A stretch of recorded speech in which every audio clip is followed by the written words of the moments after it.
जय हिंद दोस्तों। मैं मैथ ब्लास्टर्स पर आकाश तिवारी आप सभी छात्रों का अपने YouTube चैनल पर बहुत बहुत स्वागत करता हूं। तो आज गणतंत्र दिवस के शुभ अवसर पर आप सभी के लिए एक सूचना, जिनका आर्मी में क्लर्क का जिसने एग्ज़ाम दिया उनका रिजल्ट आ चुका है। बच्चों का इसमें आया, रिजल्ट अच्छा हुआ, उनका नाम आया, उनको बहुत बहुत बधाई। और जिन छात्रों का किसी कारणवश रह गया है वो लोग निराशा अपने अंदर मत लाएं और तैयारी फिर से करें और अगले बार जो कमियां आपसे हुई हैं उनको दूर करें। लेकिन कुछ वैकेंसी भी कम आई है जिसकी वजह से कंपटीशन आप ज़्यादा कह सकते हो। तो वैकेंसी कम आने की वजह से भी कुछ लोगों का नहीं हो पाया है, तो आप लोग निराश मत हो और आर्मी जीडी का रिजल्ट बहुत जल्द ही आने वाला है। तो अब जिनका रिजल्ट आने वाला है उनको पहले से ही बधाई हो और आपके जो वर्दी का सपना है वो इसी बार पूरा हो। तो और जो नए बच्चे अब हमसे जुड़ेंगे उनके लिए पहले से ही आप लोगों के मैथ का जो इस बार लेवल रहा है बहुत नॉर्मल से मॉडरेट कह सकते हो, लेकिन जो पैटर्न पढ़ाया गया उससे बाहर नहीं गया। तो जो नए बच्चे जुड़ेंगे और जिनका सपना है वर्दी पाने का, तो उनके लिए एक बेहद तोहफा है कि आज से हम बेसिक क्लास एकदम मैथ्स की स्टार्ट कर रहे हैं, जिसमें आपको सभी को पता होना चाहिए कि जो आर्मी जो है उसमें आपके 15 क्वेश्चन गणित के पूछे जाते हैं और 15 जो प्रश्न होते हैं वो आपके जीएस के पूछे जाते हैं। और जीएस मतलब इसमें साइंस कह सकते हो, ठीक।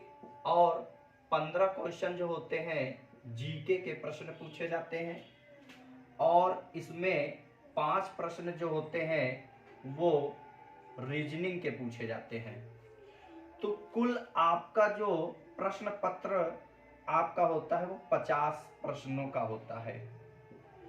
50 जो एक प्रश्न जो होता है वो 2 नंबर का होता है और इसमें माइनस मार्किंग भी होती है, ठीक।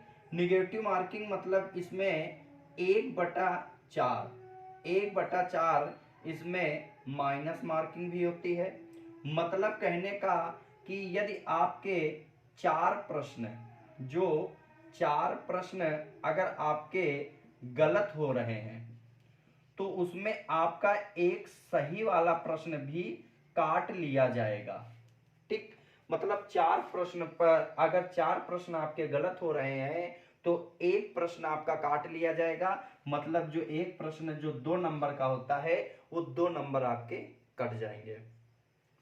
तो इसमें हम देखेंगे जो अभी फरवरी से आप लोगों का रजिस्ट्रेशन शुरू हो जाएगा, तो आप लोग अभी से अपना फिजिकल ध्यान दीजिए और उसी के साथ साथ थोड़ा थोड़ा आप लोग इसे भी पढ़ते रहिए। और साथ में इस गणित के जो प्रश्न मैं कराऊंगा तो इसमें आर्मी के साथ साथ जो भी बंदा एमटीएस की एसएससी एमटीएस अगर इसके एमटीएस, ठीक, एसएससी एमटीएस की अगर जो भर्ती देखना चाहता है और वो अपना फॉर्म फिलअप करते चल रहा है, इसकी भी मैं आपको मैथ लेवल आपका मैं कंप्लीट करा दूंगा। आप लोग परेशान ना हो और आप अगर बेसिक आपका किसी का भी कमज़ोर हो, चाहे वो आप एमटीएस की आपको भर्ती देखना है या आपको यूपी पुलिस की भर्ती देखना है तो वो देख सकता है वीडियो, सभी के लिए उपयोगी रहेगा। तो आज हम देखेंगे बेसिक क्लास कुछ देखेंगे और उसके बाद आपकी रोजाना कंटिन्यू ये आपके, और आपको हो सकेगा मैं जीएस का एक प्रैक्टिस सेट रोजाना क्वेश्चन कराने की कोशिश करूंगा, जिसमें प्रश्न आपको ऐसे होंगे कि आपको करने में बहुत मजा आएगी। मैंने सोचा है एक प्रश्न जो आपका जो पूछा हुआ होगा किसी न किसी एग्जाम में, वो प्रश्न और उससे रिलेटेड जितने भी प्रश्न आपके अति महत्वपूर्ण बन सकते हैं उन प्रश्नों को भी मैं आपको कराऊंगा। वो हम सुबह लाइव हो सकेगा हम कराने की कोशिश करेंगे। तो आज हम मैथ के बारे में समझेंगे और मैथ को कैसे आपको करना है वो आज हम देखेंगे। सबसे पहले हम स्टार्ट करेंगे नंबर सिस्टम से। नंबर सिस्टम के बारे में समझेंगे और फिर नंबर सिस्टम के बारे में आपको भी समझना है और कैसे एकदम आसान से बहुत आराम से प्रश्न को देखेंगे और आपको हर आपको समझ में आए ऐसी कोशिश हमारी रहेगी। तो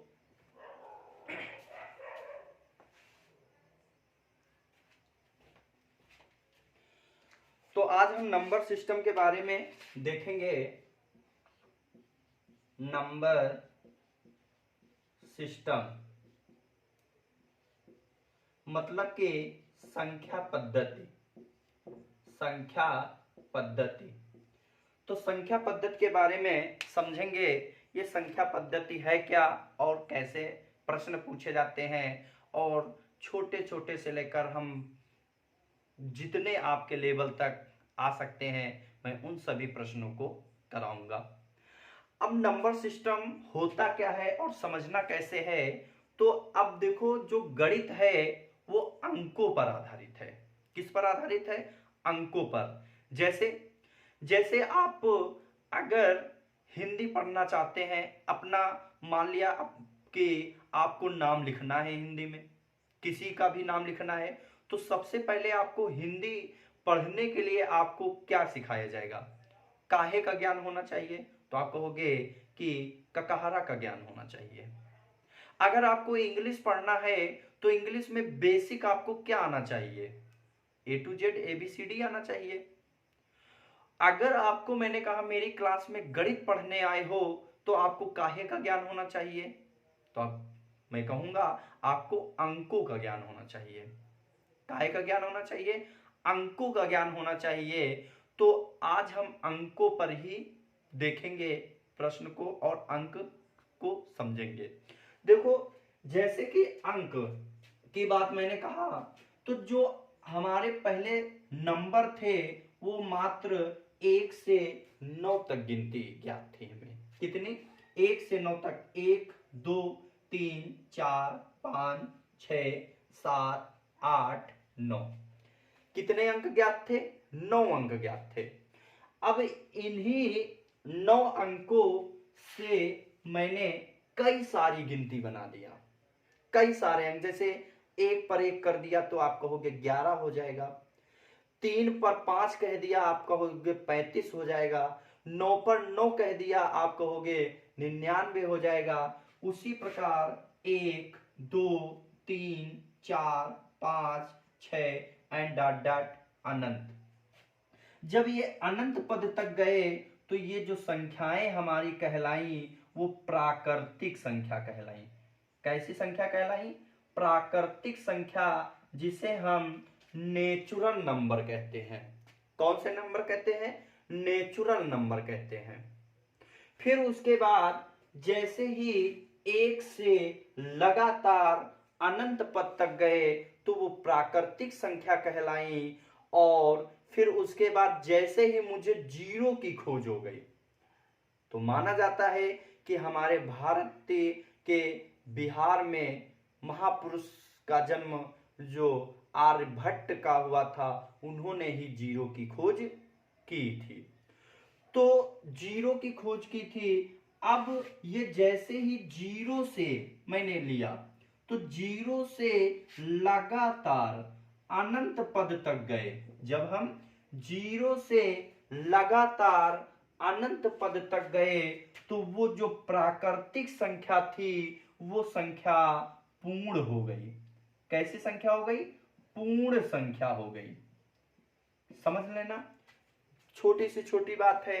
आपको किसी को आता होगा, और जिसको कुछ भी नहीं आता है वो वीडियो देखे, और आपको आप सिर्फ वीडियो रोजाना देखते रहना। मैं आपको मैथ में जीरो से हीरो बनाने का मैं पूर्ण कोशिश करूंगा, और निश्चित है आप जीरो से हीरो बन जाओगे। क्योंकि आपको मैथ उतनी पढ़नी है जितना आपके काम आनी है। आपको ज्ञानी नहीं बनाना है मुझे, आपको सिलेक्शन दिलाना है। तो सिलेक्शन के लिए उतना मैं आपको परफेक्ट बना दूंगा, ये मेरे पर आप विश्वास रखें। अब जैसे ही जीरो से अनंत तक पद गए लगातार, तो वो पूर्ण संख्या कहलाई। और फिर उसके बाद जैसे ही प्राकृतिक था तो कोई बात नहीं, जैसे ही जीरो आया तो वो पूर्ण संख्या हो गई। फिर इनमें से कुछ संख्या अपना अपना बंटवारा में आ गई। अब ये कैसे क्या? तो मैंने कहा कि इसमें जैसे ही पूर्ण हुआ तो विषम आया, उसने कहा कि मुझे अलग कर दो। तो जैसे ही विषम ने कहा मुझे अलग कर दो, तो आप जानते हो कि आप अगर किसी के साथ हो और उससे अगर अलग आपको होना है, तो कोई ना कोई कारण आपको बताना पड़ेगा कि आप भैया क्यों मुझसे अलग हो रहे हो। तो उसी प्रकार उसने कहा कि आप अलग हो रहे हो, कारण क्या है, और यदि आप यहां से जा रहे हो तो आपको मैं पहचानूंगा कैसे, ये तो बताते जाओ। तो उसने कहा ठीक है। तो उसने विषम संख्या ने कहा कि जहां पर या जो संख्या दो से ना कटे, जो संख्या दो से ना कटे, वो संख्या विषम संख्या कहलाएगी। क्या कहलाएगी? वो संख्या जो दो से ना कटे वो विषम संख्या कहलाएगी। जैसे मैंने कहा 1, 3, 5, 7, फिर 9, फिर 11 एंड डॉट डॉट अनंत पद तक। तो ये संख्या हमारी कौन सी कहलाई? विषम संख्या कहलाई। कौन सी संख्या कहलाई? विषम संख्या कहलाई। समझ में आ रहा है? अब विषम जब आ गया तो सम भी आगे आ गया। उसने कहा मुझे भी जाना है। तो उसने कहा अच्छा आपको मैं कैसे पहचानूंगा? तो उसने कहा ठीक है, आपसे विषम ने कहा कि जो दो से ना कटे वो विषम कहलाएगी, तो मैं कह रहा हूं कि जो दो से कट जाए वो सम संख्या कहलाएगी। तो जो दो से ना कटे वो विषम संख्या, और जो दो से कट जाए वो कौन सी संख्या कहलाएगी? वो आपकी सम संख्या कहलाएगी। मतलब कि आपका क्या हो जाएगा? 2 आ जाए, 4 आ जाए, 6 आ जाए, 8 आ जाए, और किसी भी संख्या के बाद यदि जीरो लग जाए तो वो हमेशा सम हो जाएगी। याद रखो, किसी भी संख्या, जैसे आपने कहा 3 है, अब 3 विषम है लेकिन मैंने कहा जीरो लगा दो, 30 हो गया, तो देखो 2 से कट जाएगा। ठीक, तो एक संख्या मुझे पता चली कि किसी भी संख्या में यदि जीरो लग जाए तो वो सम संख्या हो जाएगी। तो ये संख्या हमारी कौन सी कहलाई? अनंत पद तक जाओगे तो ये संख्या हमारी सम संख्या कहलाई। कौन सी संख्या कहलाई? सम संख्या कहलाई। तो इसका मतलब कि सम अपना चला गया जो 2 से कटा, विषम जो 2 से नहीं कटा, जीरो से लगातार अनंत पद तक आए तो कौन सी संख्या कहलाई? तो आपने कहा पूर्ण संख्या कहलाई। 1 से लगातार अनंत पद तक गए तो कौन सी संख्या कहलाई? तो आपने कहा आपकी हमारी प्राकृतिक संख्या कहलाई। अब सम विषम जब हटे तो एक और आ गया अभाज्य। कौन आ गया? अभाज्य। तो अभाज्य ने कहा मुझे भी अलग करिए। तो अभाज्य से कहा अब भैया क्या हुआ, जो दो से कटना था कट गए, जो दो से नहीं कटना था नहीं कटे, अब तुम क्या बताओगे? तो उन्होंने कहा ठीक है।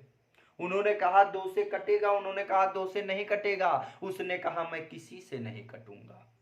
क्या कहा?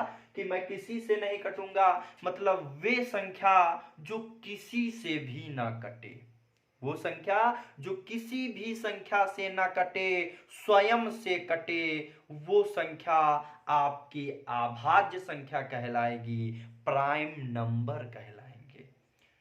तो वे संख्याएं जो किसी भी संख्या से न कटे उसे हम अभाज्य संख्या कहेंगे। तो अभाज्य संख्या जो होती है वो हमारी सबसे छोटी एकमात्र समअभाज्य संख्या 2 होती है।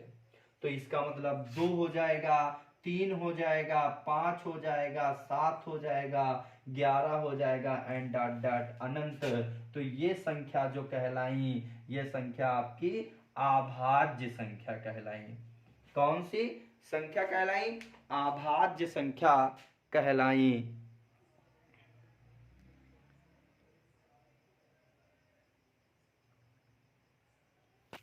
आगे हम देखेंगे तो देखेंगे कि वे संख्या जो किसी से न कटे स्वयं से कटे वो कौन सी संख्या कहलाएंगी? अभाज्य संख्या कहलाएंगी। फिर उसके बाद हम इनमें से 2 प्रश्न आपके पूछ दिए जाते हैं। पूछ दिया जाता है जीरो कैसी संख्या है? तो जीरो एक पूर्ण संख्या है। कैसी संख्या है? जीरो एक पूर्ण संख्या है। और 2 कैसी संख्या है? 2 एक मात्र सम अभाज्य संख्या है। सम अभाज्य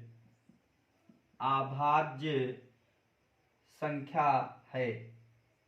याद रखना, सम अभाज्य संख्या है। ठीक। अब इसमें कभी कभी पूछ देता है कि 2 अंकों की सबसे बड़ी अभाज्य संख्या कौन सी होती है? तो 2 अंकों की सबसे बड़ी अभाज्य संख्या याद रखना 97 होती है। कौन सी होती है? 97 होती है। याद रखना, यह भी प्रश्न पूछ दिया जाता है।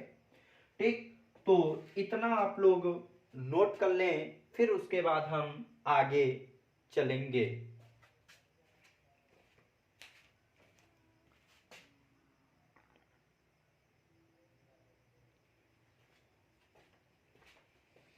अब हम देखेंगे कि कुछ फार्मूले महत्वपूर्ण, कुछ सूत्र जो हैं वो डायरेक्ट प्रश्न सूत्र पर आ जाते हैं, तो उनको भी आपको याद रखना है। सूत्र पूछेगा तो आपको याद रखना है, लेकिन प्रश्न अगर आएगा तो सूत्र नहीं याद रखना है। मैं प्रश्न बिना सूत्र के आपके कराऊंगा, लेकिन आपको उसका सूत्र जो होते हैं वो आपको पता होने चाहिए। शायद आपको डायरेक्ट कभी कभी सूत्र ही पूछ देता है, तो क्या करोगे? तो देखेंगे। जैसे आपने प्राकृतिक संख्या के बारे में देखा था, तो आपको पहला याद रखना है कि प्रथम n, साथ साथ में लिखते रहना आप लोग, प्रथम n लगातार प्राकृतिक संख्याओं का योग जो होता है n ऑफ n+1/2 होता है।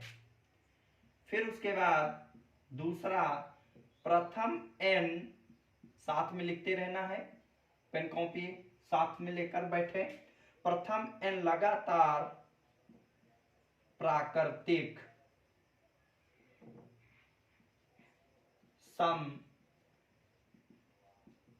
संख्याओं का योग जो होता है n ऑफ n+1 होता है।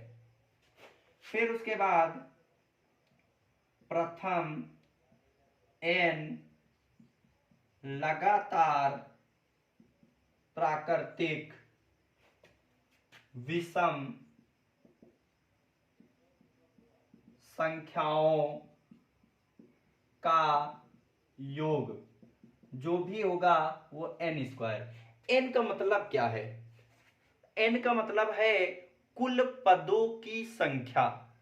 n का मतलब क्या है कि कुल पदों की संख्या आपका n का मतलब है। जैसे 1 से 100 तक गिनती लगातार लिखना है तो कुल कितने पद हैं? 100। 1 से 10 तक गिनती लिखना है, उसमें अगर कह दे सम संख्याएं कितनी हैं तो 1 से 10 में अगर लिखोगे तो जितनी सम उतनी विषम, मतलब आधी सम आधी विषम होंगी, मतलब 5 सम 5 विषम होंगी। ठीक, वो हम प्रश्न में देखेंगे। तो n का मतलब आप समझ गए कि n का मतलब होता है कुल पदों की संख्या। फिर उसके बाद एक प्रश्न बहुत फेमस चल रहा है, प्रश्न ये बहुत आ रहा है इतने समय, इस पर प्रथम n लगातार प्राकृतिक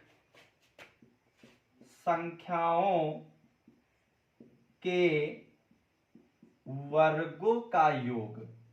ये बहुत प्रश्न पूछा जा रहा है, इस पर याद रखना 1/6 n of n plus 1 of 2n plus 1 होता है। फिर उसके बाद हम देखेंगे प्रथम n लगातार प्राकृतिक संख्याओं के घनों का योग।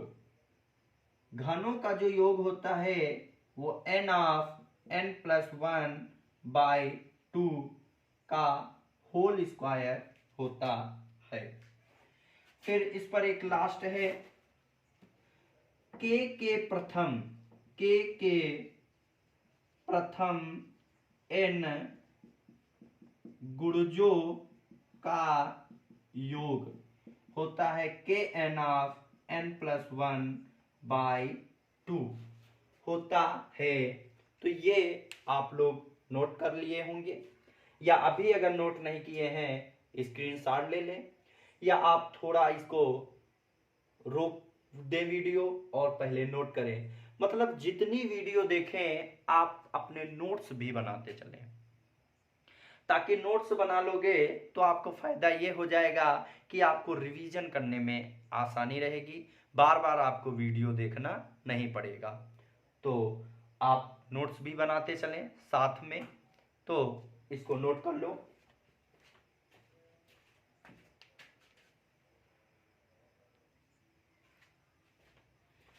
अब हम देखेंगे कुछ फार्मूले। तो आज हमारी जो क्लास है पूरी बेसिक ही रहेगी, हम फिर नेक्स्ट डे से आपके क्वेश्चन पर आएंगे। तो इस बेसिक क्लास को जरूर आप लोग देखें, और जिन्होंने अभी ही स्टार्ट किया है और अब मेरे चैनल पर नए आए हुए हो तो इसे आप सब्सक्राइब कर लेना, ताकि आपको हर वीडियो समय पर मिलती रहे। तो अब हम देखेंगे और फार्मूले जो हैं उनको। जैसे कभी कभी आपको a प्लस बी बेसिक है लेकिन आपको आना चाहिए, a प्लस बी का whole square a square plus 2ab plus B square. ठीक, आप लोग ऐसे भी कहोगे a square plus B square plus 2ab, बात एक ही है, घबराना नहीं है। फिर a माइनस बी का whole square a square minus 2ab plus B square होता है। फिर उसके बाद a प्लस बी का whole square plus a minus B का होल स्क्वायर इक्वल टू होता है 2 of a square plus B square. इन पर प्रश्न आपको बड़े बड़े दिखेंगे, लेकिन अगर आपको इनका नॉलेज है तो आप मिनटों में प्रश्न कर दोगे, आपको आना चाहिए। a प्लस बी का whole square minus a minus B का होल स्क्वायर इक्वल टू होता है 4ab। और अति महत्वपूर्ण A square minus B square equal to होता है एक ब्रैकेट में a प्लस बी और दूसरे ब्रैकेट में a माइनस बी होता है। फिर उसके बाद a plus B plus C का होल स्क्वायर इक्वल टू होता है a square plus B square plus C square plus 2ab plus 2bc plus 2ca होता है। आना चाहिए आप लोगों को। यदि कभी आपको a plus B plus C बराबर 0 दे हो तो याद रखना a cube plus B cube plus C cube equal to 3abc होता है। तो ये आपको इतने जो फार्मूले हैं और जिन पर प्रश्न बनते हैं वो आप लोगों ने देखा, तो इनको नोट कर लें। और फिर इसके बाद हम कल से नेक्स्ट डे से आप देखेंगे कि कैसे कैसे प्रश्न बनते हैं और कैसे कैसे प्रश्न होंगे। आप सिर्फ वीडियो को अंत तक देखें, पूरा वीडियो देखें और कहीं पर भी वीडियो स्किप न करें, क्योंकि हर पॉइंट आपके सिलेक्शन में काम ही देगा। तो ये आप लोग देखें। फिर उसके बाद आपके लिए जीएस भी है, आपको इम्पोर्टेंट प्रश्न दूंगा कि जितना आपके लिए काम हो उतना। आपको मैं ज्ञानी नहीं बनाऊंगा, लेकिन आपकी सफलता के लिए उतना मैं आपको मैटर दे दूंगा। तो इसे भी नोट कर लें। जय हिंद, जय भारत। और फिर से गणतंत्र दिवस के आप सभी को हार्दिक शुभकामनाएं। और आप लोगों ने अगर वीडियो को सब्सक्राइब नहीं किया है तो वीडियो को सब्सक्राइब कर लें और इसे शेयर करें और हर नए बंदे के पास पहुंचे ये वीडियो जिसको मैथ से डर रखता है या मैथ उसकी कमज़ोर है। ठीक, इतना ही रखते हैं।